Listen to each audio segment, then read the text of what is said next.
क्या आपने कभी सोचा है कि जब स्वयं महादेव तांडव करते हैं, जब कैलाश पर डमरू की ध्वनि गूंजती है, जब संसार में अधर्म अपनी सीमा पार करने लगता है, तब भगवान शिव की रक्षा कौन करता है? और उससे भी बड़ा प्रश्न, महादेव के वे गण कौन हैं, जिन्हें देखकर देवता भी सावधान हो जाते हैं, लेकिन जो अपने स्वामी के एक संकेत पर संसार की रक्षा के लिए अपना सब कुछ त्याग देते हैं? कहा जाता है कि शिव के गण केवल भयंकर रूप वाले योद्धा नहीं थे। उनमें कोई तपस्वी था, कोई मौन साधक था, कोई ऐसा था जो मृत्यु से भी नहीं डरता था, और कोई ऐसा था जिसके भीतर इतनी भक्ति थी कि उसके लिए अपने प्राणों से भी अधिक महत्वपूर्ण था महादेव का आदेश। रुद्र गणों की कथा हमें केवल शक्ति की कहानी नहीं सुनाती। यह कथा बताती है कि असली शक्ति किसे कहते हैं।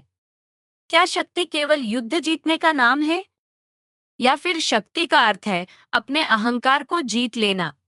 आज की ये कथा हमें इसी प्रश्न तक लेकर जाएगी। यह एक भक्त और उसके स्वामी के बीच के उस संबंध की कहानी है जहां आदेश से पहले विश्वास आता है और शक्ति से पहले समर्पण। सनातन परंपरा में भगवान शिव को केवल देवों के देव महादेव ही नहीं कहा गया, बल्कि उन्हें उस शक्ति का स्वरूप माना गया है जो सृष्टि के निर्माण, पालन और परिवर्तन तीनों के पीछे स्थित है। शिव के आसपास रहने वाले गणों का वर्णन अनेक धार्मिक परंपराओं और पौराणिक प्रसंगों में मिलता है। ये गण कभी शिव के सेवक के रूप में दिखाई देते हैं, कभी उनके द्वारपाल के रूप में, कभी उनके योद्धा के रूप में, और कभी ऐसे भक्तों के रूप में जिनकी पहचान ही महादेव के चरणों से होती है। लेकिन रुद्र गणों को समझने के लिए सबसे पहले हमें एक बात समझनी होगी। महादेव के लिए बाहरी रूप महत्वपूर्ण नहीं था। किसी का शरीर सुंदर हो या भयंकर, कोई देव जैसा दिखाई दे या किसी साधारण जीव जैसा, यदि उसके भीतर भक्ति, सत्य और समर्पण है, तो महादेव उसे अपना बना सकते हैं।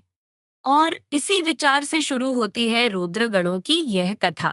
बहुत समय पहले कैलाश पर्वत पर एक ऐसा समय आया जब चारों दिशाओं में असंतुलन बढ़ने लगा। धरती पर मनुष्यों के भीतर लोभ बढ़ रहा था, राजाओं के भीतर अहंकार बढ़ रहा था, ऋषियों के आश्रमों में भी शांति भंग होने लगी थी, और सबसे बड़ी बात यह थी कि कई शक्तिशाली प्राणी अपनी सामर्थ्य का उपयोग लोक कल्याण के बजाय अपने स्वार्थ के लिए करने लगे थे। देवताओं को चिंता हुई, ऋषियों ने तपस्या की, लेकिन हर समस्या का समाधान युद्ध नहीं होता। महादेव जानते थे कि जब तक अधर्म की जड़ नहीं बदलेगी, तब तक केवल बाहरी शत्रु को हराने से कोई लाभ नहीं हुआ। कैलाश पर उस समय नंदी सहित अनेक गण महादेव की सेवा में उपस्थित थे। कैलाश का वातावरण शांत था। बर्फ से ढके पर्वत, दूर तक फैली हुई श्वेत चोटियां, हवा में धूप और बेलपत्र की सुगंध, और बीच में ध्यानमग्न बैठे महादेव। उनकी आंखें बंद थी, लेकिन उनकी चेतना पूरे संसार को देख रही थी। तभी महादेव ने धीरे से अपनी आंखें खोली। डमरू की एक हल्की ध्वनि हुई और सभी गण शांत हो गए। महादेव ने कहा, समय आ गया है। बस इतना सुनते ही कैलाश का वातावरण बदल गया। किसी ने नहीं पूछा कि क्या करना है, किसी ने नहीं पूछा कि शत्रु कौन है, किसी ने अपने लिए सुरक्षा नहीं मांगी, क्योंकि शिव के गण जानते थे, जब महादेव कहते हैं कि समय आ गया है, तो इसका अर्थ केवल युद्ध नहीं होता। कभी वह समय भीतर के अंधकार को जीतने का होता है, कभी संसार की रक्षा का, और कभी किसी भक्त की परीक्षा का। महादेव के गणों को लेकर लोगों के मन में अक्सर एक ही छवि आती है, भयंकर चेहरे, विचित्र रूप और हाथों में अस्त्र। लेकिन उनकी वास्तविकता इससे कहीं अधिक गहरी मानी जाती है। किसी गण की शक्ति उसके शरीर में नहीं थी, उसकी शक्ति उसके समर्पण में थी। उनके लिए शिव केवल भगवान नहीं थे, वे उनके स्वामी थे, उनका आश्रय थे, उनका मार्ग थे, और उनका अंतिम लक्ष्य भी। कहा जाता है कि एक सच्चा रुद्रगण वह है जो अपने भीतर के भय को समाप्त कर चुका हो, क्योंकि जो व्यक्ति मृत्यु से डरता है वह सत्य के लिए कितना दूर जा सकता है, और जो मृत्यु को भी महादेव की इच्छा का हिस्सा मानता है उसे संसार की कौन सी शक्ति रोक सकती है। इसीलिए रुद्रगणों की सबसे बड़ी शक्ति उनका अस्त्र नहीं था, उनकी सबसे बड़ी शक्ति थी निर्भय भक्ति। इन्हीं गणों में एक ऐसा गण भी था जिसका नाम किसी बड़े ग्रंथ में प्रसिद्ध नहीं हुआ। हम इस कथा में उसे भैरवदत्त के नाम से जानते हैं। भैरवदत्त का रूप दूसरे गणों से अलग था। उसका शरीर विशाल था, चेहरा गंभीर था, आंखों में अग्नि जैसी चमक थी, लेकिन उसके भीतर एक ऐसी शांति थी जिसे देखकर कई गण भी आश्चर्य करते थे। वह कम बोलता था, महादेव की सेवा करता था, कैलाश के द्वार की रक्षा करता था, और जब कोई उससे पूछता तुम्हें सबसे अधिक प्रिय क्या है, तो वह केवल एक उत्तर देता, महादेव की इच्छा। एक दिन नंदी ने उससे पूछा, भैरवदत्त, यदि महादेव तुम्हें ऐसी जगह भेज दे जहां से लौटना संभव न हो तो? भैरवदत्त मुस्कुराया। उसने कहा, यदि आदेश उनका है तो लौटना या न लौटना मेरा विषय नहीं। नंदी ने फिर पूछा, और यदि तुम्हें अपने प्राण देने पड़े?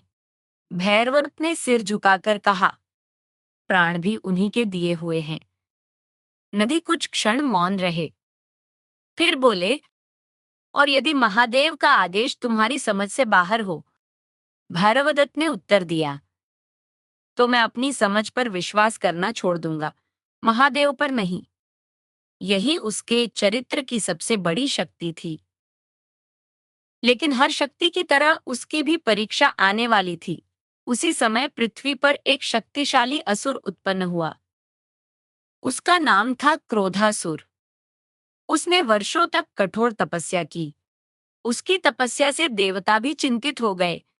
जब उसकी तपस्या पूर्ण हुई तो उसे असाधारण शक्ति प्राप्त हुई, लेकिन शक्ति के साथ उसका अहंकार भी बढ़ गया।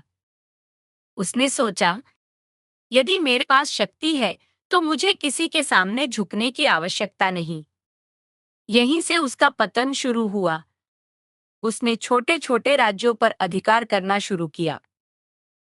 फिर उसने ऋषियों के आश्रमों को परेशान किया, और धीरे धीरे उसका प्रभाव इतना बढ़ गया कि लोग उसके नाम से भयभीत होने लगे।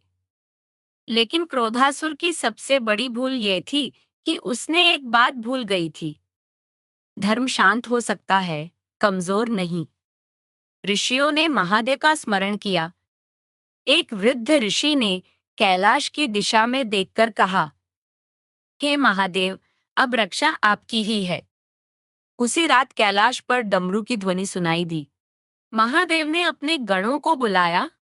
भैरवदत्त भी उनके सामने उपस्थित हुआ। महादेव ने कहा, धरती पर भय बढ़ रहा है।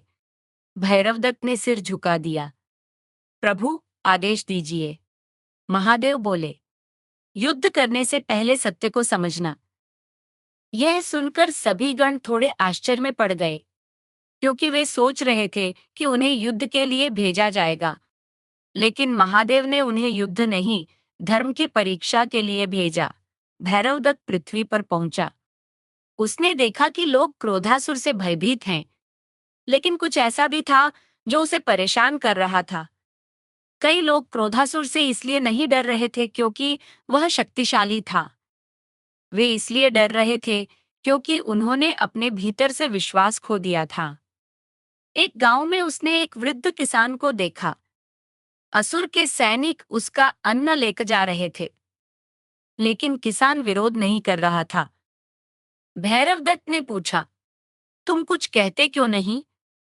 वृद्ध बोला, कहकर क्या होगा, हमारे पास शक्ति नहीं है। भैरवदत्त कुछ क्षण उसे देखता रहा। उसने समझा कि क्रोधासुर की सबसे बड़ी शक्ति उसकी सेना नहीं है। लोगों का अपना डर ही उसकी सबसे बड़ी सेना बन चुका है। और यहीं से कथा का पहला रहस्य खुलता है। कभी कभी अधर्म बाहर से नहीं जीतता, वह पहले मनुष्य के भीतर यह विश्वास पैदा करता है कि वह कुछ नहीं कर सकता। भैरवदत्त ने अपनी मुट्ठी बांधी, लेकिन उसे महादेव की बात याद आई। युद्ध करने से पहले सत्य को समझना। उसने अस्त्र नहीं उठाया।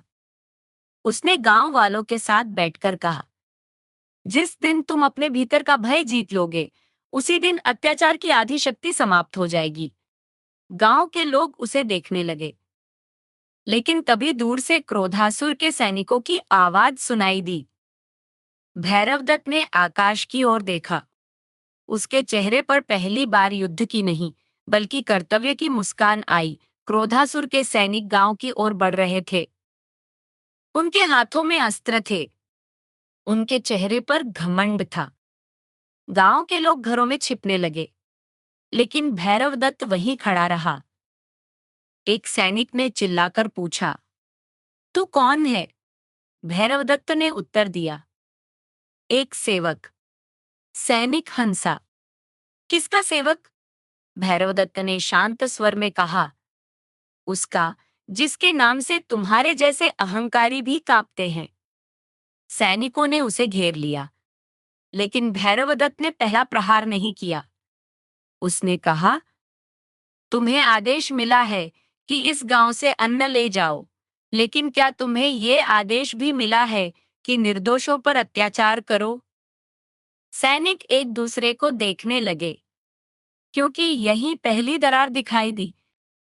अधर्म की व्यवस्था अक्सर भय पर चलती है, लेकिन जब कोई व्यक्ति भय के बजाय प्रश्न पूछता है, तो उस व्यवस्था की नींव हिलने लगती है। क्रोधासुर को जब यह समाचार मिला कि कोई अज्ञात गण उसके सैनिकों को रोक रहा है, तो वह स्वयं वहां पहुंचा। उसका शरीर विशाल था। उसकी आवाज गर्जना जैसी थी। उसने भैरवदत्त से कहा, तुम्हारे पीछे कौन है? भैरवदत्त ने कहा, महादेव। क्रोधासुर हंसा। क्या तुम्हारे महादेव स्वयं यहां आएंगे? भैरवदत्त ने शांत होकर कहा, महादेव को हर जगह आने की आवश्यकता नहीं, उनका स्मरण ही पर्याप्त है। क्रोधासुर क्रोधित हो गया। उसने अपना अस्त्र उठाया, लेकिन भैरवदत्त ने अपना अस्त्र नहीं उठाया। वह स्थिर खड़ा रहा। क्रोधासुर ने पूछा, डरते हो? भैरवदत्त ने कहा, डरता था। असुर कुछ क्षण रुका।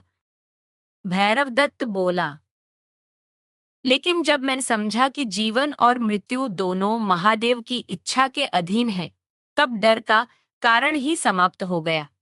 यह सुनकर क्रोधासुर ने प्रहार किया। भैरवदत्त ने उसे रोक दिया। युद्ध शुरू हो गया। धरती कांपने लगी। पेड़ों की शाखाएं टूटने लगी। आकाश में धूल छा गई। लेकिन भैरवदत्त हर प्रहार के साथ एक बात दोहराता रहा, हर हर महादेव। क्रोधासुर अत्यंत शक्तिशाली था। उसका हर प्रहार भारी था, लेकिन उसकी एक कमजोरी थी। वह अपने क्रोध से संचालित था। जब भी उसका प्रहार असफल होता, उसका क्रोध बढ़ता, और क्रोध बढ़ने के साथ उसकी शक्ति असंतुलित होने लगती। भैरवदत्त यह समझ चुका था। वह युद्ध जीतने के लिए केवल शरीर से नहीं लड़ रहा था, वह उसके अहंकार को उसके विरुद्ध मोड़ रहा था। युद्ध के बीच क्रोधासुर चिल्लाया, मुझे कोई नहीं हरा सकता। भैरवदत्त ने कहा, तुम्हें कोई दूसरा नहीं हरा रहा। क्रोधासुर रुक गया। भैरवदत्त बोला, तुम्हें तुम्हारा अपना अहंकार हरा रहा है। यह वाक्य उसके हृदय में तीर की तरह लगा। क्रोधासुर ने और भी शक्तिशाली प्रहार किया, लेकिन इस बार उसका संतुलन बिगड़ गया। भैरवदत्त ने उसे धरती पर गिरा दिया। फिर भी उसने उसे मारा नहीं। गांव के लोग सोच रहे थे कि अब भैरवदत्त असुर को समाप्त कर देगा, लेकिन उसने ऐसा नहीं किया। क्रोधासुर ने पूछा, मुझे मारते क्यों नहीं? भैरवदत्त बोला, क्योंकि महादेव ने मुझे अधर्म को समाप्त करने भेजा है, क्रोध में हत्या करने नहीं। क्रोधासुर पहली बार मौन हो गया। उसने पूछा, यदि मैं फिर उठ गया तो, भैरवदत्त ने कहा, तो धर्म फिर तुम्हारे सामने खड़ा होगा। यहाँ कथा का सबसे महत्वपूर्ण संदेश सामने आता है। शक्ति का उद्देश्य विनाश नहीं, संतुलन है। महादेव रुद्र है, लेकिन रुद्रता का अर्थ केवल क्रोध नहीं। रुद्रता का अर्थ है उस चीज का अंत करना जो जीवन, सत्य और धर्म के मार्ग में बाधा बन गई है। भैरवदत्त ने क्रोधासुर को जीवित छोड़ा, लेकिन उसके अहंकार को तोड़ दिया। जब गांव में शांति लौटने लगी, तभी भैरवदत्त को एक विचित्र अनुभव हुआ। उसे लगा कि कोई उसे देख रहा है। उसने पीछे मुड़कर देखा। एक छोटा बालक खड़ा था। बालक ने पूछा, तुम महादेव के गण हो? भैरवदत्त ने कहा, हाँ।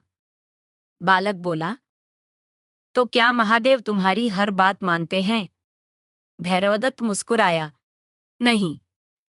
बालक ने पूछा, फिर गण होने का लाभ क्या? भैरवदत्त ने उत्तर दिया, गण होने का अर्थ ये नहीं कि महादेव मेरी इच्छा पूरी करें। गण होने का अर्थ है कि मैं अपनी इच्छा महादेव को सौंप दूं। बालक कुछ क्षण शांत रहा। फिर उसने पूछा, अगर महादेव तुम्हें ऐसा आदेश दे जो तुम्हें पसंद न हो? भैरवदत्त ने कहा, तो मेरी पसंद छोटी है और उनका उद्देश्य बड़ा। बालक मुस्कुराया और अचानक वहां से गायब हो गया। भैरवदत्त समझ गया, वो कोई साधारण बालक नहीं था। यह महादेव की एक परीक्षा थी। भैरवदत्त को लगा कि उसकी परीक्षा पूरी हो चुकी है। उसने युद्ध जीत लिया था। गांव बच गया था। क्रोधासुर का अहंकार टूट गया था। लेकिन महादेव ने उसे अभी वापस कैलाश नहीं बुलाया। यही एक नया प्रश्न खड़ा हुआ। क्या किसी भक्त की सबसे कठिन परीक्षा युद्ध जीतने के बाद शुरू हो सकती है?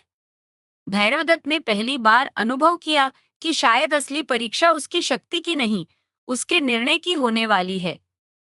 उसे एक संदेश मिला। संदेश छोटा था, कैलाश लौटने से पहले उस व्यक्ति की रक्षा करना जिसे तुम अपना शत्रु समझते हो। भैरवदत्त ने संदेश पढ़ा। वह चौंक गया। जिस व्यक्ति की रक्षा करनी थी, वह स्वयं क्रोधासुर था। भैरवदत्त ने आकाश की ओर देखा और उसके मन में केवल एक विचार आया, महादेव की लीला मेरी समझ से बड़ी है। क्रोधासुर घायल अवस्था में पड़ा था। उसकी शक्ति कमजोर हो चुकी थी। उसके सैनिक भाग चुके थे। गांव में लोग फिर से अपने काम में लौटने लगे थे। ऐसे समय भैरवदत्त के सामने महादेव का आदेश था, क्रोधासुर की रक्षा करो। यह आदेश सुनने में सरल था, लेकिन भीतर से अत्यंत कठिन, क्योंकि जिसने लोगों को डराया था, उसी की रक्षा करना। जिससे युद्ध हुआ था, उसी के प्राण बचाना। जिसने अधर्म किया था, उसे अवसर देना। यह किसी योद्धा के लिए सबसे कठिन निर्णय था। लेकिन भैरवदत्त ने बिना प्रश्न किए क्रोधासुर को अपने साथ लिया। रास्ते में क्रोधासुर ने पूछा, तुम मेरी रक्षा क्यों कर रहे हो? भैरवदत्त ने कहा, क्योंकि आदेश है। क्रोधासुर बोला, तुम मुझे पसंद नहीं करते। भैरवदत्त ने कहा, तुम्हारे कर्म मुझे पसंद नहीं। क्रोधासुर ने पहली बार सिर उठाया, तो मुझमें और मेरे कर्मों में अंतर है। भैरवदत्त बोला, यही अंतर समझना धर्म है। यह बात क्रोधासुर के भीतर उतर गई, क्योंकि वर्षों से उसे केवल दो तरह के लोग मिले थे, जो उससे डरते थे या जो उससे घृणा करते थे। लेकिन पहली बार कोई ऐसा था जो उसके कर्मों का विरोध कर रहा था, फिर भी उसके जीवन की रक्षा कर रहा था। यही महादेव की लीला थी, लेकिन कहानी अभी समाप्त नहीं हुई थी। क्रोधासुर के कुछ पुराने सैनिक वापस आए। उन्हें लगा कि उनका स्वामी कमजोर हो चुका है। उन्होंने सोचा कि यदि क्रोधासुर जीवित रहा, तो वह फिर से उनकी शक्ति का कारण बन सकता है। उन्होंने हमला कर दिया। भैरवदत्त ने क्रोधासुर को पीछे किया। इस बार युद्ध और भी कठिन था। क्योंकि भैरवदत्त को अपने शत्रु की नहीं, उस व्यक्ति की रक्षा करनी थी जिसे कभी वह स्वयं अधर्म का प्रतीक मान चुका था। कई प्रहार उसके शरीर पर लगे, उसके शरीर से रक्त बहने लगा, लेकिन वह पीछे नहीं हटा। क्रोधासुर ने कहा, मुझे छोड़ दो। भैरवदत्त ने कहा, यह मेरा निर्णय नहीं है। क्रोधासुर बोला, तुम मर जाओगे। भैरवदत्त मुस्कुराया, यदि महादेव की सेवा में मृत्यु आए तो वह हार नहीं। जब भैरवदत्त ने देखा कि सैनिक निर्दोष लोगों की ओर भी बढ़ रहे हैं, तब उसके भीतर का रुद्र जाग उठा। उसने आंखें बंद की। उसने महादेव का स्मरण किया। उसके हाथ में अस्त्र चमका। उसके चारों ओर जैसे अग्नि का तेज फैल गया। उसने गर्जना की, हर हर महादेव। उसकी आवाज से वातावरण कांप उठा। लेकिन उसकी शक्ति क्रोध से नहीं आई थी, वह शक्ति आई थी धर्म की रक्षा के संकल्प से। कुछ ही क्षणों में सैनिक पराजित हो गए। भैरवदत्त ने उन्हें समाप्त नहीं किया, उसने उन्हें हथियार छोड़ने का अवसर दिया। कई सैनिकों ने अपने अस्त्र नीचे रख दिए। उन्हें पहली बार समझ आया कि शक्ति और अत्याचार में अंतर होता है। क्रोधासुर अब पूरी तरह बदल चुका था। उसने भैरवदत्त के सामने सिर झुका दिया।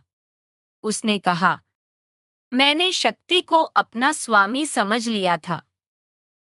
मैंने सोचा कि जो मुझे नहीं मानता उसे झुकाना मेरा अधिकार है। लेकिन आज मैंने देखा कि तुम मुझे हरा सकते थे, फिर भी तुमने मेरी रक्षा की। क्यों? भैरवदत्त ने कहा, क्योंकि महादेव ने मुझे तुम्हें हराने से अधिक कठिन कार्य दिया था। क्रोधासुर ने पूछा, वह क्या? भैरवदत्त बोला, तुम्हारे भीतर के मनुष्य को मरने से बचाना। क्रोधासुर की आंखों में पहली बार पश्चाताप दिखाई दिया। उसने अपना सिर झुका दिया और कहा, यदि मुझे एक अवसर मिले तो मैं अपनी शक्ति का उपयोग लोगों की रक्षा के लिए करूंगा। भैरवदत्त ने कहा, तो आज से तुम्हारा नया जन्म है। कार्य पूरा होने के बाद भैरवदत्त कैलाश लौटा। वह घायल था, उसका शरीर थका हुआ था, लेकिन उसके चेहरे पर शांति थी। महादेव ध्यान में बैठे थे। भैरवदत्त उनके सामने जाकर झुक गया। महादेव ने कुछ क्षण उसे देखा, फिर पूछा, तुमने मेरे आदेश का पालन किया? भैरवदत्त ने कहा, प्रभु, मैंने केवल वही किया जो आपने कहा। महादेव बोले, नहीं। भैरवदत्त ने सिर उठाया। महादेव ने कहा, तुमने मेरे आदेश को समझने का प्रयास किया, यही तुम्हारी परीक्षा थी। भैरवदत्त मौन रहा। महादेव बोले, युद्ध जीतना सरल था, अपने अहंकार को जीतना कठिन था।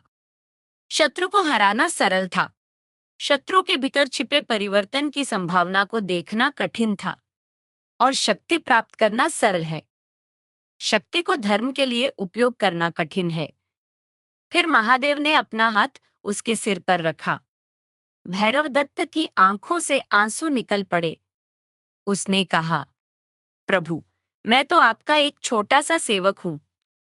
महादेव मुस्कुराए, इसीलिए तुम मेरे गण हो। यह रुद्र गण की कथा हमें कई महत्वपूर्ण बातें सिखाती है।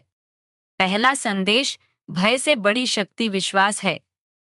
जब गांव के लोग डरे हुए थे, तब उनके पास शक्ति होते हुए भी वे कमजोर थे। लेकिन जिस दिन उन्होंने अपने भीतर विश्वास जगाया, उसी दिन अत्याचार की जड़ कमजोर होने लगी। हमारे जीवन में भी ऐसा ही होता है।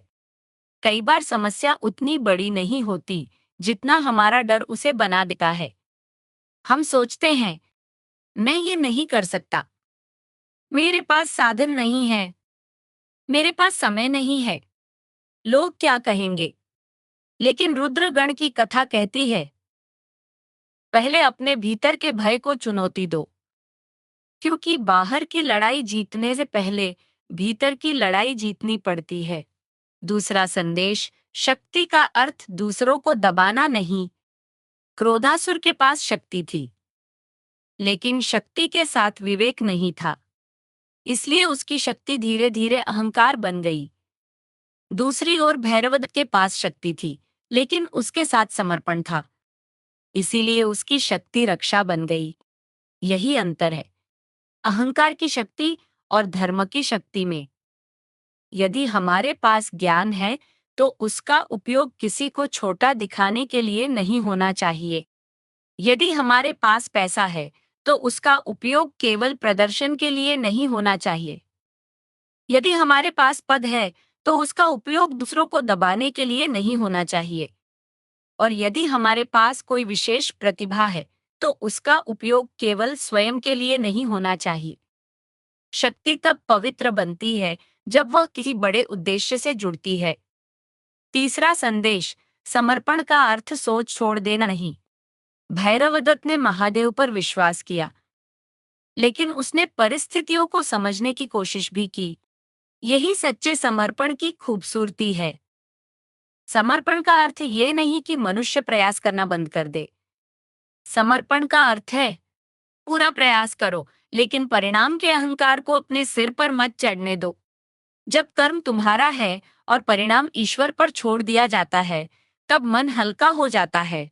पूरी कथा का सबसे बड़ा रहस्य यही है कि रुद्रगण की पहचान उसके भयंकर रूप से नहीं थी। उसकी पहचान उसके भीतर की भक्ति से थी। रुद्र का अर्थ केवल विनाशकारी शक्ति समझ लेना अधूरा है। रुद्र उस शक्ति का भी प्रतीक है जो भीतर जमा अज्ञान, अहंकार, भय और अधर्म को तोड़ देती है। इसीलिए महादेव के गणों की कथा में बाहर के किसी राक्षस से ज्यादा अपने भीतर के राक्षसों को पहचानने की प्रेरणा देती है। हमारे भीतर भी एक क्रोधासुर हो सकता है जो छोटी बात पर क्रोधित हो जाए। हमारे भीतर भी एक अहंकारसुर हो सकता है जो हर सफलता का श्रेय केवल स्वयं को दे। हमारे भीतर भी एक भयासुर हो सकता है जो हमें हर नए कदम से रोकता है। और हमारे भीतर एक भैरवदत्त भी हो सकता है जो कहता है, डर हो सकता है लेकिन मैं रुकूंगा नहीं। अब एक प्रश्न आपके लिए है। यदि आज महादेव आपके सामने खड़े होकर पूछे, तुम्हारे जीवन में सबसे बड़ी बाधा क्या है, तो आपका उत्तर क्या होगा? पैसा, असफलता, लोगों की बातें, समय, या फिर आपका अपना डर? थोड़ा रुककर सोचिए, क्योंकि शायद महादेव आपके जीवन से समस्या हटाने से पहले आपको वह शक्ति देना चाहते हैं जिसे आप उस समस्या का सामना कर सके। यही रुद्रगण की कथा का सबसे सुंदर संदेश है। ईश्वर हमेशा परिस्थिति नहीं बदलते। कभी कभी वे हमें इतना मजबूत बना देते हैं कि वही परिस्थिति हमें पहले जैसी बड़ी दिखाई ही नहीं देती। अगर आपको भगवान शिव और उनके गणों से जुड़ी ऐसी आध्यात्मिक और प्रेरणादायक कथाएं पसंद हैं, तो वीडियो को लाइक जरूर करें। कमेंट में पूरे विश्वास के साथ लिखिए, हर हर महादेव। और अगर आप चाहते हैं कि ऐसी ही कथाएं सरल हिंदी में लगातार आपके सामने आती रहें, तो चैनल को सब्सक्राइब कर लीजिए। इस कथा को उस व्यक्ति के साथ जरूर शेयर करें जिसे इस समय डर, चिंता या किसी कठिन परिस्थिति का सामना करना पड़ रहा है।